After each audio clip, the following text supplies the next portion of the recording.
We are still following a massive fire tonight in Jessieville. Flames at one point reaching about 300 feet in the air. Tonight, the flames have begun to die down. Thank you for joining us tonight. I'm Faith Woodard. And I'm Craig O'Neill. It all started when a gas line burst this afternoon. THV 11 Sarah Horbakowitz is live near where that happened, just west of Highway 7 in Jessieville. Sarah, you've been there for hours now. What have you been able to learn about how this started and how the fire is burning now?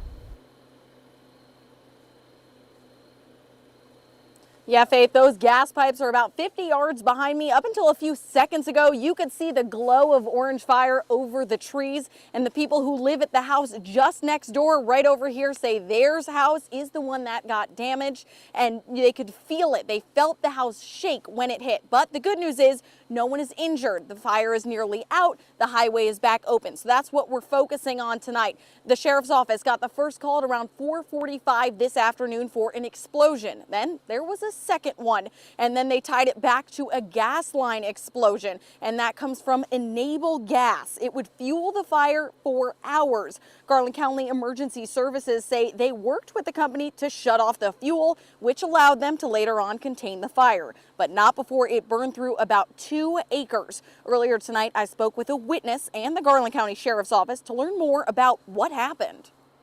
Whenever it went off, I really didn't know what it was. At first I was like, oh my God, did they drop the bomb, or what's going on, because it was that loud and you could just feel the vibrations everywhere. So we have had a pipeline rupture here before. It was a couple years ago. Forgive me, I don't know when exactly it was, but it was in this area on the other side of the highway.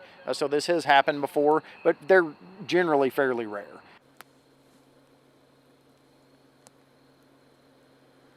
I spoke with emergency management and they say they're not sure how this happened, but they're thankful that everyone can go home and is safe tonight. Neighbors here tell me they're frustrated and they want answers. We'll continue following this story as we learn more, but for now, reporting in Jessieville, Sarah Horbakowitz, THV 11 News. I'll send it back to you guys.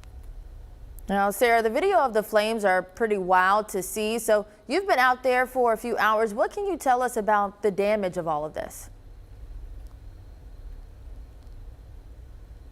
Yeah, Faith, so it burned about 2 acres of trees. We are in a very wooded area, so emergency services say they're thankful it wasn't more.